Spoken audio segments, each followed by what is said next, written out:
Various media were explored as effective means of storytelling as well as witnessing stories as part of this project. Through a brief survey of the internet, it became clear that patients and survivors are comfortable with documenting their journeys as patients or caregivers through the use of text or images.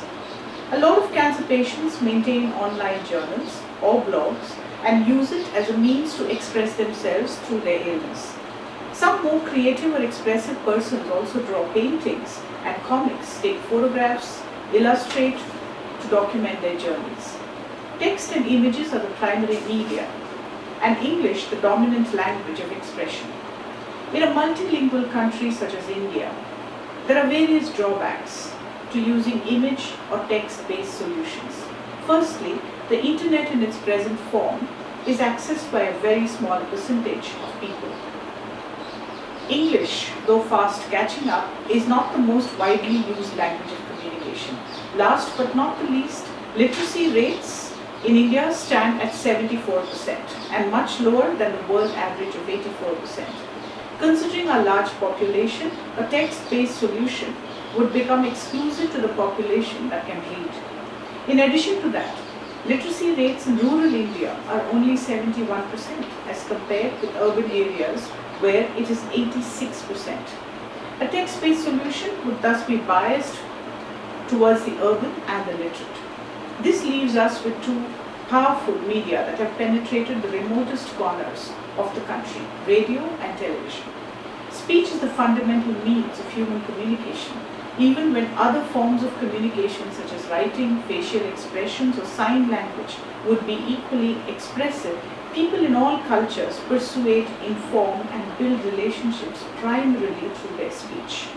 Audio appeared to be the most viable solution in our context.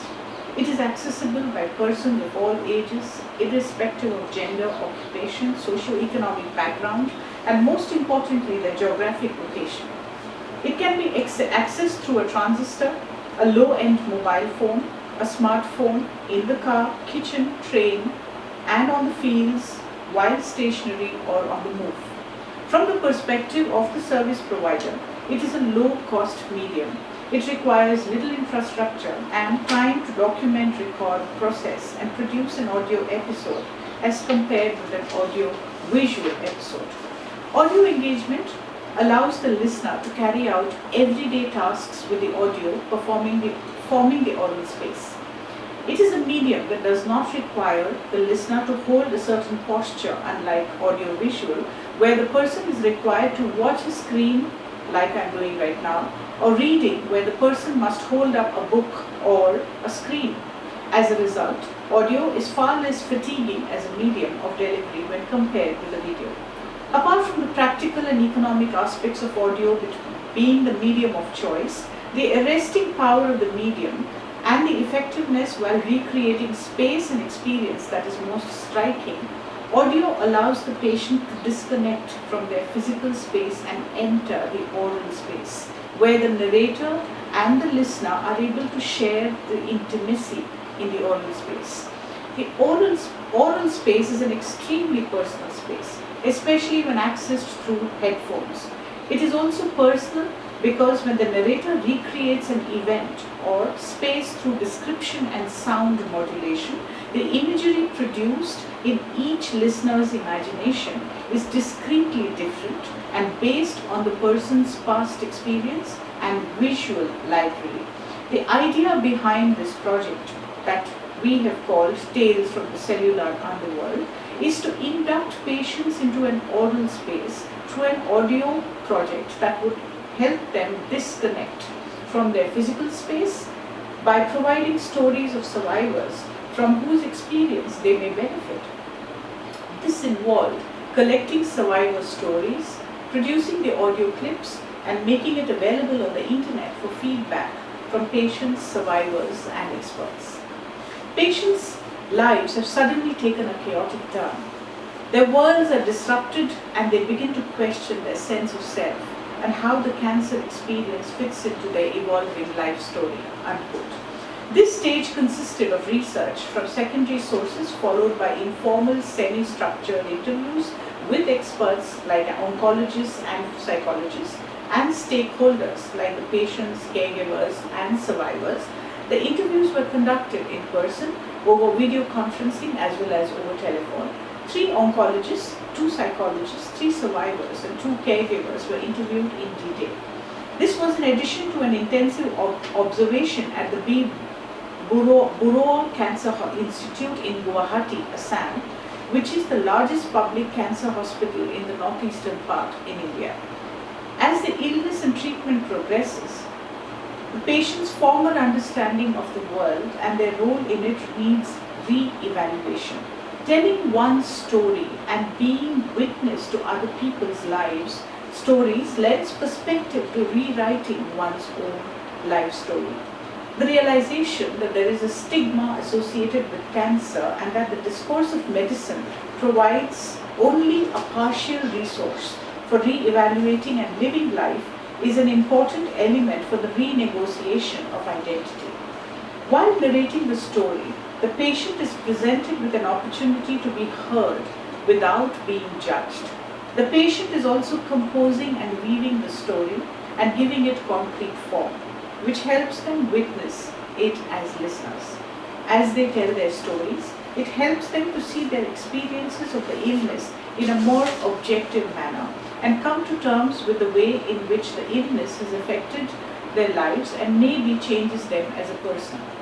From this position, they can begin to uncover the person they could become.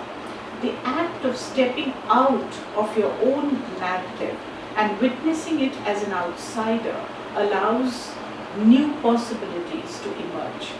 Listening to other people's stories allows the patient to recognize that they are not alone. Other people share their suffering and experiences, sometimes in varying degrees. By witnessing to other people's stories, they may discover new role models and can instill a sense of hope. As more stories are told, each individual becomes empowered and the community of storytellers becomes enriched by the diversity of the human capacity to adapt and develop. In conclusion, the cancer counselors, believe that storytelling and narrative therapy help the patients make the transition from being in denial to accepting their illness through the stages of anger, bargaining, and depression. At the same time, they observed several shortcomings to this process of therapy.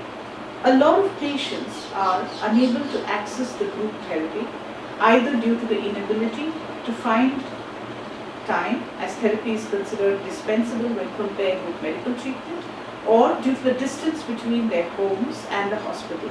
Some patients live far away from hospitals and come from far-off villages in India. Another issue faced in urban areas is that taking psychological help is also considered a taboo. Most importantly, the counselors are able to help patients during the therapy, typically once or twice a week, but have no way of guiding the patients outside of this domain when physical contact is lost. In addition, the lack of sufficient number of mental health professionals, one psychologist for every 4 lakh Indians, is a major obstacle in providing patients with access to these psychological services.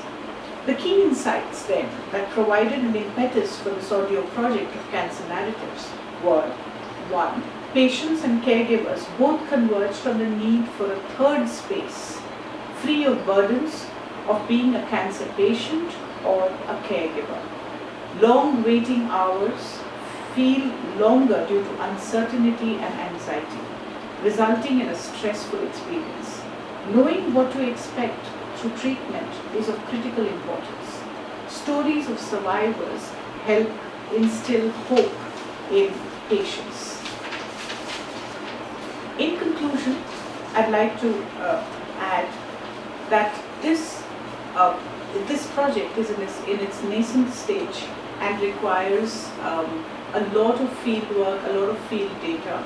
It is possible that a lot of patients may not agree to come on board, may not want to share their stories, or may end up feeling depressed as a result of listening to other cancer narratives. But the project is hinged on a very fundamental property of the narrative, which is that it alters consciousness, and in the telling, it alters a person from within. And it is with this hope that we embarked upon this project, which we hope to practically apply in hospitals in India, and arrive at a lot more data which will help us to assess the project and move forward.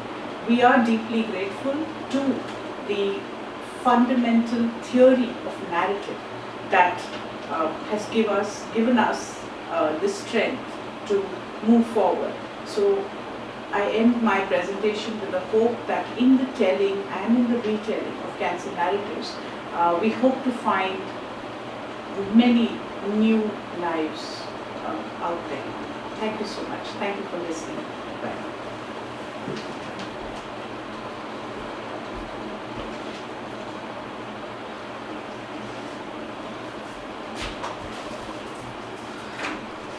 Sachi, done.